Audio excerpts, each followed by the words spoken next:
Welcome back to the JCPod, partner with Stare Down Sports. Stare Down Greatness.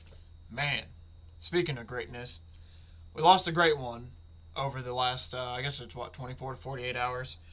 We'll get into it a little bit later. I don't think I'm going to lead off the show just with it. I think I'm going to save it for a little bit towards the end to just kind of end on that. But the Colts have lost their owner, Jim Irsay, so, I won't even lie to you. We might end up talking about it right away if the way it goes around here. But yeah, so we're going to talk a little bit about that. The league rules, we had some changes there, so that's some league rule stuff to talk about. So it's going to be a little quick 25 to 30 minute today. Go over some NFL news.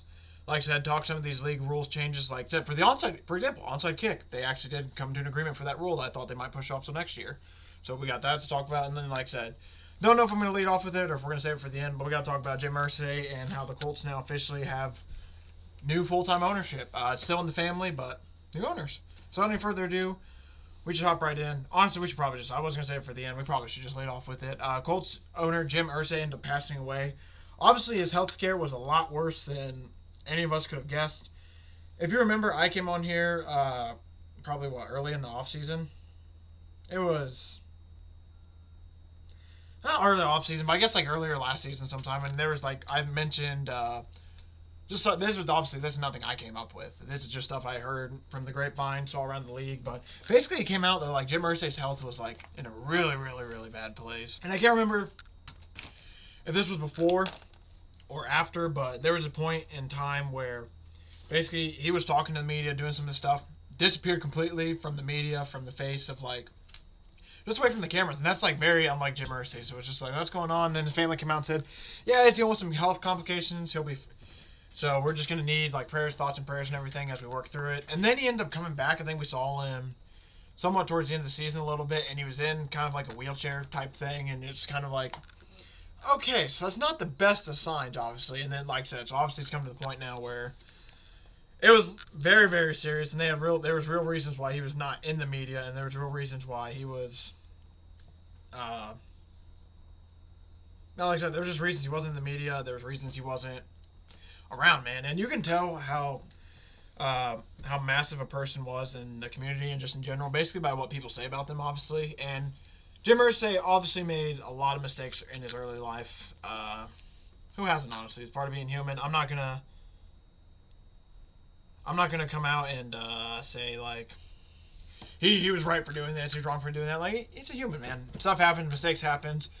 You could definitely see towards the end of his life, though, he truly, one thing you can't say about him, for the money he had, he really did try to make his community better. He donated money to almost anything and everything, it felt like, if he learned about the cause and he felt some type of way about it. For donating cancer research, buying something they mentioned on the Pat McAfee today, how I can't remember, does he own his own museum? Not if it's own museum, but his own thing where he buys, famous people stuff, I'm just throwing out an example on it, Elvis's piano or Elvis's guitar, he'd buy stuff like that and then show it off to the people instead of being one of those billionaires that hoards it.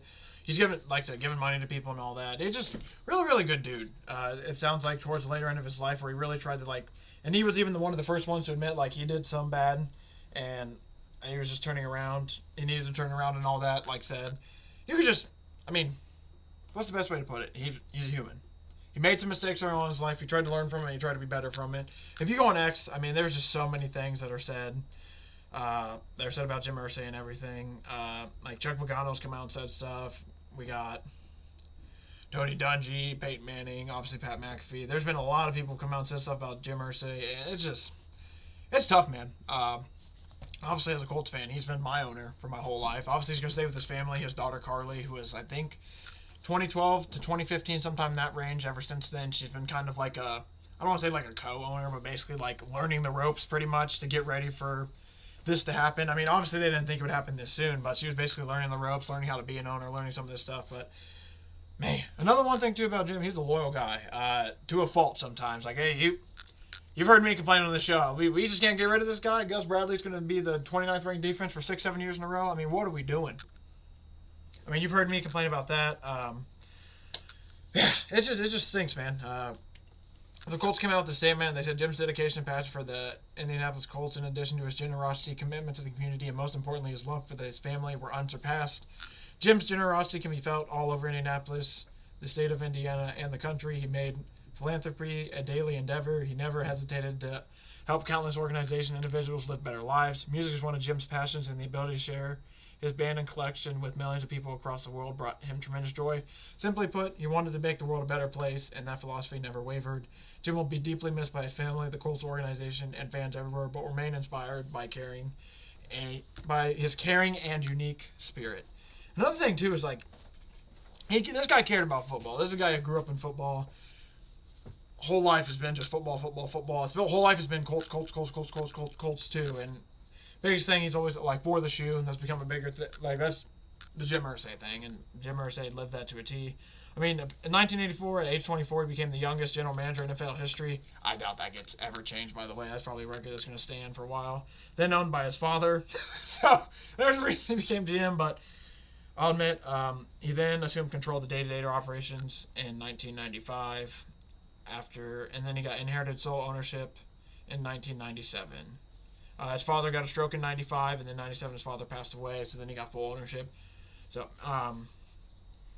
this is just crazy because Jim Irsay was one of those few owners. He was one of the few owners from like an old generation. Now it's basically, there's a lot of people came out and said like he was I'm not gonna say like basically like a rock almost of GMs. Like it got to the point where like he was the one that some of these other owners, some of these other owners look to, talk to, and everything. It's truly sad, man. And like I said, I've been a Colts fan my whole life, so it just stinks, man. Just watching everything that's like kind of happened, just watching it, just how quickly it happens. I think that's the thing that really truly does suck. So prayers out to his family and everything that happened with that. But I mean, man, he was so the way it sounds, he was treated for a severe respiratory illness in 2024. Underwent leg surgery in 2024. That it was one of 26 surgery he had in 7 years prior. I mean, like I said, at the end of his life, it seemed like a lot of the crazy stuff he did in his early life kind of caught up to him at the end, which really sucks. Because as he got older, I think he became obviously wiser and learned in his ways. And it's just, like I said, it's a huge loss for the Colts. Carly, his daughter, becomes now the owner of the team. I don't know what that's going to mean for the team this season, but it's going to be interesting, man. There's going to be a lot of changes now in the Colts. I don't know if the culture is going to change per se, but there's just feels like depending how the season goes, it feels like there's just a storm brewing. That's the best way to put it now. It's like now because you already could kind of feel it like before, for example, just because of what happened with last year and everything. If the Colts have a bad year, they're probably completely wiping the slate. So you're looking at this as like before this Jim Irsay news even came out, the winds are blowing in a little bit. The temperatures dropped like 5 or 7 degrees. It's not like freezing cold. It's still nice outside, but you can feel the weather drop a little bit. You're like, ooh, it's probably going to rain or storm here soon. And now I would say with this, like the weather probably drops another 5 to 10 degrees. It's just like, oh, a storm is for sure coming now. Because like I said, I think the Colts will, I don't know what they're going to do when it comes to change. Because like I said, we haven't played out the season. There's a whole season left to be played. And there's a really good chance that the Colts are able to figure it out. And then, hey, if they become a winning team, why would you blow it up? But we're going to have to see. It's just going to come down to what ends up. Just what happens with this upcoming season. But man, it's going to be a season full of heavy hearts. I'm very excited to see what they're going to do to honor Jim Irsay this season. Is it going to be a patch? Is it going to be... What are they going to do to honor him? But shout out to Jim Irsay, like I said, because he's the only owner I've known my whole life. So it's just crazy to think that, like I said, at 65, because like my own grandpa is dealing with his own health. I mean, I'm not trying to blast this out and everything or compare in general, but my grandpa's in his early to mid 70s. I mean, he's dealing with health issues too, and it's just crazy, man, because you just never. It's just one of those things that makes you be like, man, you just truly never know. But like I said, shout out to Jim Irsay. Hope T's and P's to his family. Hope everything, family, friends, all that. Hope everyone. Man, it's just a hard loss, man. Hard loss, big part of the community too. But hard thing to pivot from. But we're gonna move on now. We're gonna talk some league rules. Sounds like there was 7 big rules that the league really wanted to focus on. Obviously, there's some other small stuff they might be going over and everything, but there's 7 things that really wanted to focus on. Replay assists. I mean, I don't even know if this has been the last. Like, I think this was a mix of last year coming into this year. Because like the replay assist can pick up a flag if clear and obvious evidence exists. I thought we already kind of had that last year, but maybe it's just only like for certain plays, and now they're saying every penalty in general. That's the part I'll admit I need to do a little bit more. I do need to do a little bit more research on. I'm not 100% sure about the replay assist rule because I remember first looking at that. I'm like, I I thought that was already a rule. That's not already a rule. So we're going to have to look into that a little bit more. Moving the kickoff touchback to the 35. I believe it was at the 25 or 30. So I guess not moving it back to, but moving the kickoff to the 35. So like I said, originally, if you got a touchback, you take it out to the 20. I think it was 25 originally, and then they even moved up to 30. And yeah, basically the reason it moving up to 35, like this isn't actually like a big deal because if you really think about it, especially with some of the good kickers now, 2 first downs are in field goal range. So that's where really, and now it becomes a game of like, all right, do we want a touchback? Do we want him to return? Because the whole part about this is like, first off, they didn't want to remove the kickoff from the game, but there's apparently a safety issue. I put that in quotes because I won't lie to you. I do think the injuries do happen on the kickoff, obviously, but compared to other plays and other than that, it's like I don't think the kickoff is the main play where all these injuries happen. Like I said though, I don't have the research, so I'm not just gonna sit up here and stand on a high horse and act like I do, but it's one of those things where it's like, I feel like you're kind of blaming the kickoff for a football thing in general, but like I said, I don't know for sure, so I'm not going to say too much, but yeah, moving the kickoff, like I said, to the 35 now, especially with these new kickoff rules they already have. I mean, kickoff's changed a lot, man. So yeah, if you move it to the 35 though, that's basically like, say that Mahomes completes a 20-yard pass, you're on the opponent's 45. Run the ball 3 times. Don't get a first down after that. You're on the 34. Or I guess, sorry, the 45.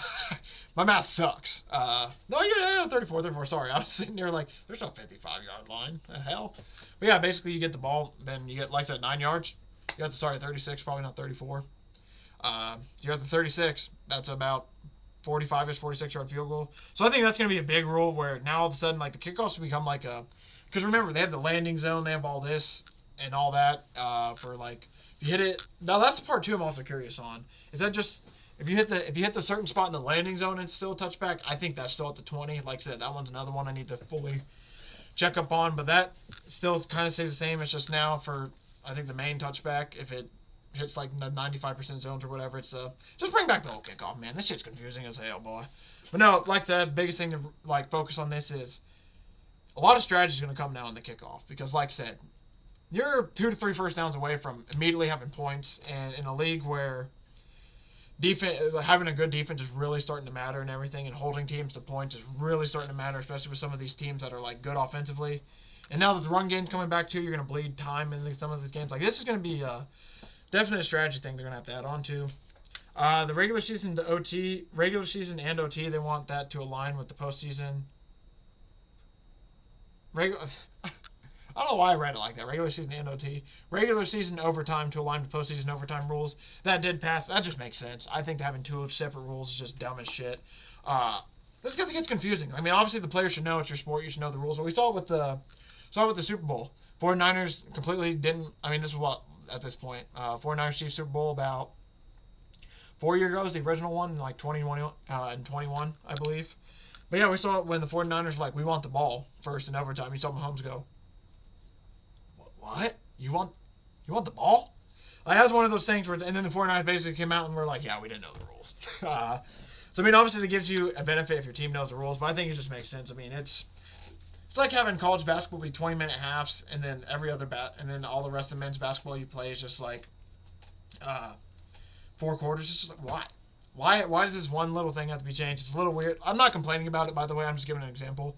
But it's one of those things where I don't mind this rule at all. I think it just makes sense for, especially the casual NFL fan. Say they start watching at the end of the season, they see an overtime game, and then all of a sudden it's in the playoffs, and they have money on, like I said, they have money on a team, and their team scores, so they think they won. They start celebrating. They're like, why is the game still continuing? Obviously, the NFL tells you on the screen, like, hey, these are the overtime rules for playoffs, but let's be real. Some people ain't reading when they watch on TV, so I think it's like a good rule change to basically just make it the same, because less confusion. Defensive holding and illegal contact, eliminating automatic first downs, that rule got denied. I'm curious to see if they bring that back up, because I won't lie to you, I think I do like that rule change, especially because, like, say you make illegal contact with a guy and it's 3rd and 6, and you just, like, And it's unintentional. I mean, I guess that's probably where they got the issues of intent versus non-intent. But say you're just running into a dude and it's illegal contact. It's like, oh, he just happened to run his route into me. We run into each other. That's illegal contact. Now I have to give him a first down for that instead of replaying the down. That's something that I'm kind of surprised they did turn down because I figured that'd be one where, like I said, they would just agree on it. But I'm assuming because of the ticky-tackness of some of these rules, they're like, all right, that's one where like defensive holding, illegal contact. Like I said, if it's the actual rule change itself, I can understand them saying no. But the fact that eliminating the automatic first down it kind of makes sense. Just because the like for example, it's defensive holding at 1. I mean, at 1 yard and that's an automatic first down. I know you can't defensively hold at a yard, but I mean, it's just stuff like that. It's just like interesting. That one I'm a little bit surprised on. Wildcard seeding, it sounds like that is not going to be passed this year. I won't lie to you. I believe they already came out and said that that's going to stay the same. That's one, I lost my notes on that, sorry. Let me...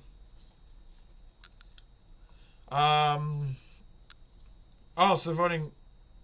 Okay, so the Lions proposal will allow wildcard teams to be seeded higher than division champs if they have a better regular season record. The current system. Okay, so here we go. Sorry, I was reading this to make sure because wasn't for sure if it was fully. So yeah, it's fully officially done. The Lions' proposal to allow wildcard teams to be seeded higher than division champions if they have a better regular season record has been withdrawn. The current system remains in place, so this is expected to come up again in the future. Basically, this is we'll call this the NFC North rule, where the Vikings went 14-3, and we gave a division home game to the 10-7 Buccaneers, who won their division. When it comes to this rule, it's only because it's happened, I think, like 2 or 3 times in recent history that they're kind of wondering about it. But it does stink. It does stink that you go 14-3, you lose 1 game to the Lions, and you don't get to host your division. But win that game. That's gotten to the point I'm at. I really don't. This is one of those rules where it's just like, no, we don't need to. Sorry, I mean, I get strength of schedule does matter. I get some of that stuff does matter, but you still like. We got to have winning the division hold some value because we can't just have, like, division. I mean, I get, like, we could do what college football is going to do and be like, hey, you won your division, which conference/division, you know what I mean? Automatic playoff bid. Like, I don't think that's right. I like the idea of having, like, I understand some division sucks, but you're in the division for a reason. If you win it, I think you do deserve the home game, even if it's, like I said, kind of a shittier team playing against a great team. I mean, I think it ends up balancing out anyway, because then I guess that's technically not, because then you could be a 14-3 team on the road 3 times, and like then you would probably be a little bit upset about that. Like that argument, I truly do get, but this is one of those ones where it's like, I don't think we need to change this, man. I think we should still have the importance of winning a division. Like I said, if they have it where they automatically make the playoffs, okay, I'm open to it, I guess. But this is one of those rules where it's like, I think they should just leave it, especially because like. Automatically every year a team like now don't get me wrong, they probably go to the second round and get their brains beat in most of the time, but that's something that our NFL teams like to fight for because it's like, man, we win our division. Like for example, say the Colts win their division this year, it's like, man, that's an automatic extra game in the season, automatic game of revenue, not only game of revenue, automatic playoff game revenue. So I mean, there's a lot adding to it. It's just one of those rules. I think it's just like if you really want to be picky, but I think it's fine. We could probably leave that be. We talked about the flag football, how they did get permission, and that should be fun when that comes up in 2028 to see how that officially goes. And the final one, the Tush push. It is not banned. It has stayed alive. The Tush push remains. Let me see if I can find the. I want to find the actual tweet of the teams that didn't ban it. So yeah, when it comes to the Tush push, it's kind of funny because after the rule basically got passed, that like they'll it was basically announced that like the proposed ban on the Tush push did not receive enough votes. I think it was 22-10, so literally they were like 4 vote. I think it was like 4 to 5 votes short. That's it. The Eagles came out and posted a 26-minute video of the Tush push, which is hilarious. I mean, you want to talk about a little pettiness? I love it. But yeah, the Tush push is going to stay, not banned. NFL needed 24 teams to vote to ban the Tush push, but only got 22. The 10 teams that first off, Shane Steichen, that team, the Colts voting against the Tush push when they had Shane Steichen was like, man, that doesn't feel right. But so these are the teams that did not ask for a ban on the Tush push. It's the Eagles, the Ravens, the Browns, the Lions, the Jaguars, the Dolphins, the Patriots, the Saints, the Jets, and the Titans. All those teams had no issue with the tush push, wanted to leave it in. And when you read some of these coaches, it makes sense. Like Nick Sirianni, Harbaugh, Stefanski, Dan Campbell, Mike McDaniel. Yeah, that makes sense. Mike Vrabel, Kellen Moore, Aaron Glenn, and then you got Callahan. I was trying to think, I'm like, who the hell is the Titans head coach? So yeah, like some of these you can see, like obviously it's like, it's a football dude, he wants that in there. And then some of these other dudes, I'll admit, you kind of look at it like, okay, like it's Liam Cohen for the Jaguars, and that team. Obviously, I know this is an ownership thing and all that, but it's like you look at some of these teams, it's just like, all right, like the Jags. I have a little bit more respect for the Jags wanting to leave that play in. It's like, hey, all right, Jags, all right. But yeah, it's one of those plays where it's just like, it's just one of those things. It's a 1-yard play. I think eventually somebody's going to figure it out to where they aren't able to stop it, or they're able to stop it a lot. I mean, I don't think it's going to be stopped 100%, but I think they'll be able to stop it a lot more successfuli. If you really truly think about it, too, like the Eagles specialize in this for a reason. Their quarterback squats a shit ton of weight. When Kelsey was in there, did really good with the leverage and maximized all that. He taught Juergens how to do all that. They have a really strong offensive line. I mean, shit, they got a rugby player on their offensive line. I mean, you do stuff like that, and all of a sudden you go like, okay, it makes a little bit more sense why the Eagles are really good at this. One downside of this, though, shout out to all you bettors who bet Jalen Hurts under and Saquon Barkley's over in touchdowns. That community was not happy about this rule not being banned, but it's basically like it's a QB sneak that they've kind of mastered. I'm very curious to see how the verbiage of it changes, if at all, in these coming years. Like, if the Eagles do it 90% again, like, what is going to come of it? They'll probably maybe not like it. I don't think they'll try to cancel it, but there's probably going to be some verbiage that comes from it. But we'll have to see, man. I'm very interested to see what happens with some of these, with that tush push play, just because, like, the fact that it didn't get banned, we saw how it ended with the season. With Commanders and everything, and it's just, you gotta give them credit, man. They found a play that works. Usually when you find a play that works and it's really hard to stop, everyone in the league is not only going to find ways to stop it, they're going to ask if it's legal, they're going to find ways to get it banned. I mean, hey, shout out to the Eagles, man. About always Philadelphia, man, find a way to be controversial. But let's go over some NFL news to finish it. Just some small news. Aiden Hutchinson said he's fully cleared after a season-ending injury. I will say I'm very nervous for him. He is a heart and soul guy for the Lions, so it's going to be awesome to watch him come back. But, man, some of that rehab, which obviously makes sense, it's rehab, but he's kind of moving a little bit slower. You're watching some of the stuff, it's like, man, I just hope he can get it back. That's the biggest thing, is I just hope he can get it back, because you never know with injuries like this, like how much it can truly, like, screw you. Because, I mean, shit, for example, for me with my shoulder, I went from, by the way, I'm not comparing myself to Aiden Hutchinson in any way, but when I tore my labrum, it literally went from the point where I'm to the point I could probably use a safety squat rack, but I don't do that. But it got to the point where I basically couldn't squat, like, again, just because, for example, like, for me, one arm moves back, like, really well, like this, the other one, I can't move it back because of all the anchors and everything that held it in, so, like, I couldn't squat anymore, which messed up my explosiveness a little bit, because it's like, squats are a great lift for explosiveness, great lift for like legs and all that. Like, I basically just had to do leg extension, had to completely work around it. But that's just like, that's an example for that. This dude like broke his leg in half basically. So, and then not only that, he has to build the confidence of getting back on it, building it all up to speed and everything. It's just one of those things. Like I said, I hope he's able to come back full speed, because fractured tibia and fibula. My this is, I don't want to say similar, but I had a buddy who dealt with this his senior year of college. It took him now he didn't have access to NFL stuff, and they kind of fucked him at the hospital. I'm not going to get into all that, but it took him like a while to get healed from this and everything, which makes sense. And even then, like, he still fucked with it to this day. So it's just one of those things where it's like, I truly hope he can come back from this, because that was a scary injury, man, especially for a young guy in his career. It's like Tatum, man. You hate seeing, especially the young guy. You hate these young guys getting injuries like this, because it's just like, man, what could have your career been if you didn't because like he was on pace to be defensive player of the year, and now we're gonna have to see how much it affects him. Jake Haener is gonna miss time with an oblique strain, which is probably not the best for him. He threw an extra passes at practice on Wednesdays when he hurt it. Thankfully, won't require surgery, but he'll likely be out until training camp.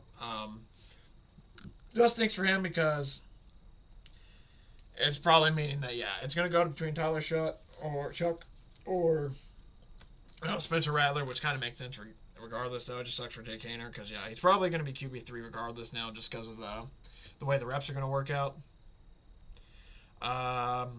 Shout out to Brock Purdy for the extension. We talked about that a little bit already. Garrett Wilson said, I'm hopeful I'm a Jet for life.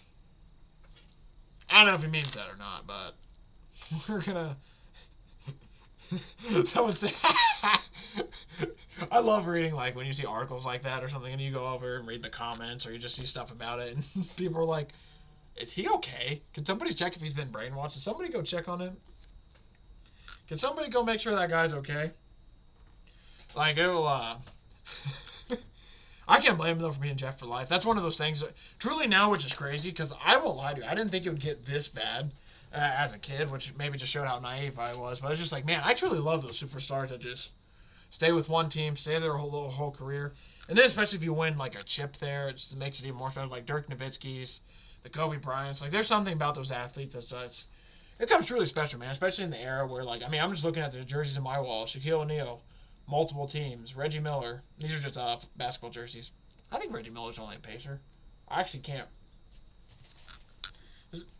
Damn. I just, like, because I don't know if it's one of those weird things where, like, Michael Jordan on the Wizards, if he had, like, a... But, like, it's one of those things where it's just like, man.